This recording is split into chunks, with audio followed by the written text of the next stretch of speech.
Welcome, everybody, to Life in the Fast Lane. I am Andy from WagerTalk.com. We have a jam-packed show. We have one of the most star-studded fields for the Stenhouse Award. I cannot wait to get that one. We got a couple races to preview, and we got a best bet at the end of the show. And, of course, we will recap the NASCAR and the Formula One race.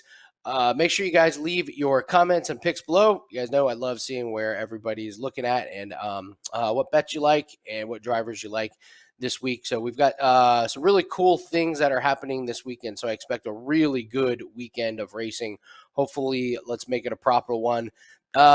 We've been having an unbelievable season in auto racing. I knew there was going to be a bad weekend coming, and it was certainly last weekend. It was awful. It started off where we lost a qualifying play in Formula One due to a caution, and I knew I was like, oh boy, this is going to be it. So we got the bad one out of the way. We're still having a fantastic year. Really, really proud of all the bets. So those can be found at WagerTalk.com, and I believe this is the last weekend in July where everything is half price. So make sure you grab that. Let's get into the recap. Let's talk Pocono. Kyle Larson wins stage 1. Kyle Busch wins stage 2. Denny Hamlin wins the race. But then Chase Elliott wins the race. So first time ever, Denny Hamlin, Kyle Busch finish 1-2. They get disqualified. Everybody moves up 2 spots. Chase Elliott wins the race. And shout out to Denny Hamlin, who is trying to do as much damage control as possible in his life. Everything he's everything he's going through and what his wife / soon-to-be ex-wife has been saying about him. He's now on a social media tour trying to be the happy-go-lucky, funny guy. But I gotta say, his video after he got disqualified was pretty hilarious. If you haven't seen that, he's talking about celebrating with his make-believe trophy and his warm champagne. It was very, very well done. So Denny Hamlin ends up going from first to worst. During the race, we have several tire issues, lots of spins early in the race. I had under cautions, and all these flat tires killed it. It's too bad because we had a lot of long green flag runs.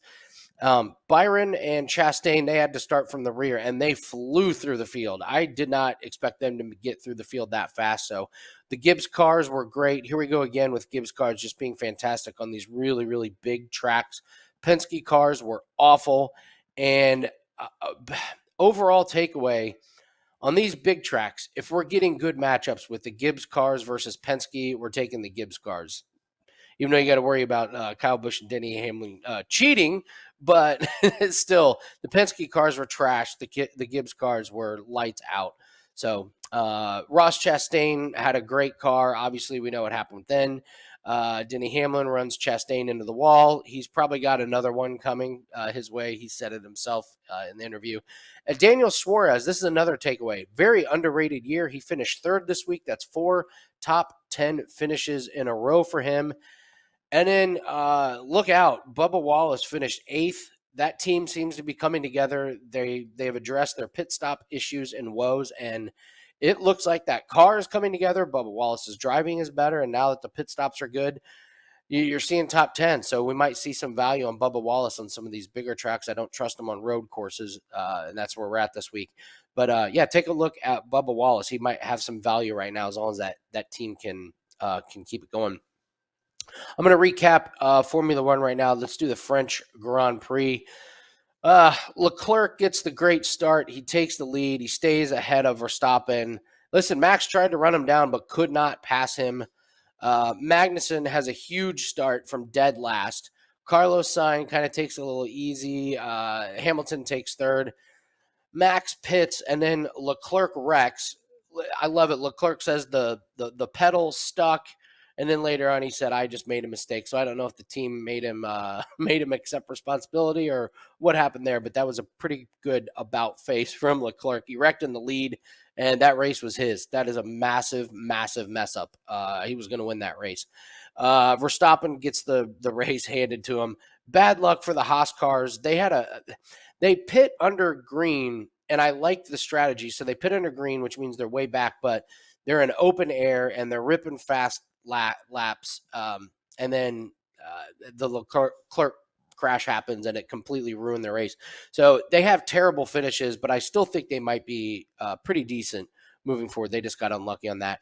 Carlos Sainz has a penalty on an unsafe release from a pit stop. He races up to third, and this is before Denny Hamlin and Kyle Busch got disqualified. This was easily going to be the Stenhouse Award. He's in the dogfight with Perez, and apparently his team is not paying any attention. They tell him to pit while he's trying to get around Perez. So he's in this dogfight, and all of a sudden you're box. Even the announcers are like, "Are Ferrari not looking at the race? What did it?" So then they just tell him to pit again. Uh, he loses all those positions and finishes fifth. If I was him, I would just be livid at my team. George Russell catches Perez. Perez completely asleep on the restart at the end. Russell gets around him to finish third. It was great work by Russell and just an embarrassing moment for Sergio Perez. Mercedes, listen, they just continue to not make mistakes. They let drivers around them mess up. They end up on the podium. We have Hamilton and Russell finishing 2-3, which is crazy. And Lewis Hamilton, probably one of the most boring races ever for Lewis Hamilton. He was never around anybody. Ended up second, was never in danger of being passed, was never going to pass anybody. And another takeaway, Ricciardo had a better race, finished ninth, Lando Norris in seventh. Lando Norris, clearly the best car and driver combo on that team. So let's get to the Stenhouse Award. This is one of the best Stenhouse Award weeks we've had all year. This is the unforced error, the biggest screw up or the funniest thing we saw in racing over the weekend. And the nominees, oh my gosh. So first off, we have Charles Leclerc wrecking while in the lead of the French Grand Prix. Just a massive, massive mistake and a no-no. And then we have Ferrari telling Carlos Sainz to pit while he's trying to pass Sergio Perez for a podium finish. Sainz gets around Perez for third. They still bring him to the pitch, and he pits and he finishes fifth. Moving on to NASCAR, Austin Cindric, Josh Bilicki, Eric Almirola, and Denny Hamlin, they all spin by themselves. Ryan Blaney, complete bonehead race he had. He's loose all day, gets a flat tire and spins. Then later he gets loose in turn 3, flies into the wall. That killed 2 bets for me. And then Denny Hamlin wrecking Ross Chastain on the restart at the end. That was not an unforced error. That was a forced, we all know he meant to do that. And then Denny Hamlin and Kyle Busch get disqualified after the race. I mean, I don't think we've ever had nominees this strong. You have Leclerc wrecking while in the lead, but the winner has got to be Denny Hamlin and Kyle Busch. This is the first time this has happened in NASCAR. I believe in 1960, one guy got disqualified, but I've never seen first and second place get disqualified and move to the back. That means their failed inspection after the race was egregious. So congratulations to Denny Hamlin and Kyle Busch. But I got to say, the Ferrari team, but a very, very close runner-up. Any other week, it'd be them with the Carlos Sainz pit debacle and Leclerc wrecking while in the lead. So, but congratulations to Denny Hamlin and Kyle Busch. Okay, cool things that we got going on this week. Well, we've got an Indy car and a NASCAR race here in Indianapolis. I'm from Indianapolis, as you guys know, so that's going to be pretty awesome. And then we've got the Hungarian Grand Prix. Let's start with NASCAR. They're racing at the Indy Road Course. Be very careful about looking at last year's results. If you don't remember what happened, remember parts of the track actually started to fall apart, and the big one was that curb in one of the turns, and it fell apart. It wrecked a bunch of guys, completely changed the race. It was just a bizarre, strange race. AJ Allmendinger ended up winning. He's the defending champ, but just be careful looking at last year's results and saying, well, this guy didn't run good there, because you have to go back and look and see. Joey Logano was one in particular. He was running fantastic, and he took the brunt of the track falling apart. So he had a terrible finish last year, but he ran really good. So take last year's finishes with a grain of salt. I'm going to be looking at what finishes are on road courses this year. So let's take a look at the top 5 finishers on road courses, average finish. Number 1 is actually Ross Chastain. It is not Chase Elliott. It's Ross Chastain, average finish 4th. Chase Elliott, 4.7. Austin Cindric, 6.7. Ryan Blaney at 7.7. And the shocker is Michael McDowell. Michael McDowell, 8th place finish. Any luck that Michael McDowell has on road courses is normally bad luck, but for whatever reason, he's running good. However, news just got released that Michael McDowell is getting penalized big time. Crew chief is out for 4 races. points are being docked. They're being fined. There's a lot of things that went wrong that NASCAR found that they did not like with that team. So Michael McDowell, I don't know if he's going to finish in 8th place. I don't know if they were cheating pretty bad, but You're NASCAR cheating. dropped You're the hammer on them. So I cheating. would not expect Michael McDowell to replicate this average 8th place finish. So who knows? I don't know if I'll be betting against him if I get a good matchup, but I wouldn't expect a top 10. The Indy Road course is pretty self-explanatory. You have the huge, long straightaway, and then the chaos going into that first turn is that's going to be where a lot of the passing is done. And then it's kind of hard to pass unless until you get to the back straight, and that's really the only two big-time passing zones is breaking into those corners. So you'll see guys really force it going into the first turn. But I would expect Chastain, Elliott, and I'm not going to be scared about betting on Ross Chastain this week. He got his little dish of revenge last week. I can't see them doing it to him again 2 weeks in a row. I could be wrong, but we'll see what happens if Chastain and Hamlin end up next to each other. So let's take a trip to the slipstream and talk the Hungarian Grand Prix. Looking at the odds, now Ferrari are the slight favorites this week, and I get it. There's only one DRS zone. That is a big deal because Red Bull cars have the big advantage on the long stretches. There's only one long stretch. And we saw last week that Max really struggled. He could not get around Leclerc. Obviously, Leclerc wrecked, so we don't see what would happen as the race goes on. Maybe Max was saving his tires. But I thought it was pretty interesting that Verstappen really struggled to catch up and get around Leclerc. So with only one DRS zone, this is set up for Ferrari. Of course, the problem is they're their own worst enemy. They're the ones making the mess up. They've had reliability issues. We have Leclerc wrecking while he's in the lead. We have the team bringing in Carlos Sainz to pit when they shouldn't have. They have him telling him to pit while he's trying to pass for a podium finish. There's just a lot of bizarre things going on with Ferrari. I expect them to be fast in practice and in qualifying. They're just going to be tough to bet on because even though they have the fastest car, they've shown they can't close out races. It's going to be a huge story. And, last week, I don't think Max wins unless Leclerc wrecks. So we'll see how it plays out. But definitely, if everyone finishes and everyone has a great race, I expect Ferrari to win because of the lack of DRS zones.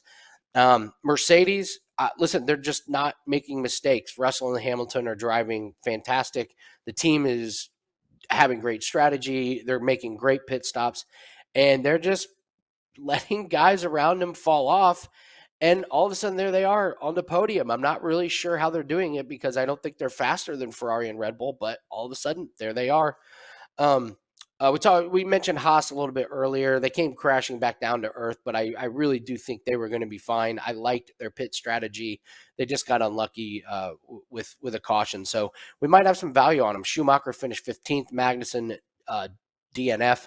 So I'll be taking a hard look at them throughout practice to see if they still have their speed. They might be a good bet on. Daniel Ricciardo, another top 10 finish. That's 2 in a row. Now, granted, it was 9th, but still, that's a big improvement for him.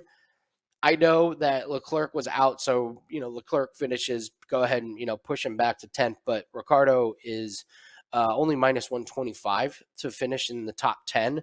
So I think he might be a good look. And also maybe you can look at they have the props double top 10 finish. Each car from team to finish top 10, maybe. The McLarens are pretty good. We know Norris is going to be up there. Maybe Ricciardo is kind of putting it together. So, but we got it's a really good weekend of racing. So hopefully we can rebound from last week's bad weekend and get to it. And speaking of which, let's do our free bet. I'm going with Mercedes here and Lewis Hamilton. Give me Lewis Hamilton a plus money on a podium finish. This is 4 podium finishes in a row. Third, and second. I know that we're basically we're hoping that at least 1, maybe 2 of the Ferrari and the Red Bull cars kind of eliminate themselves, but it's happened. I mean, this guy's done it 4 races in a row. He's not going to be making the mistake. They don't have any reliability issues. Their pit strategy is really good, and I don't trust Ferrari's strategy, and I really got questions about what Red Bull's speed is going to be on this track. This could be where Mercedes can compete with Red Bull because we only have that one DRS zone. So give me Hamilton, who's obviously multiple time world champion, and he's really, really coming into his own. I mean, you look at, start the year, he had a 10th place finish, 13th, 6th, 5th, 8th, 4th. But the last 4 weeks, you can't argue with what he and George Russell have been doing. And it does feel like Hamilton is now pulled away from Russell as the number one on Mercedes. So let's take Lewis Hamilton to finish on the podium at plus money. All my bets can be found at WagerTalk.com. We continue to be the number one handicapper for auto racing. Go grab that pack. All bets for NASCAR and Formula One will be included. Looking for another fantastic week. Should be a good rebound spot. Very, very excited to have these races going on in my backyard here at Indy.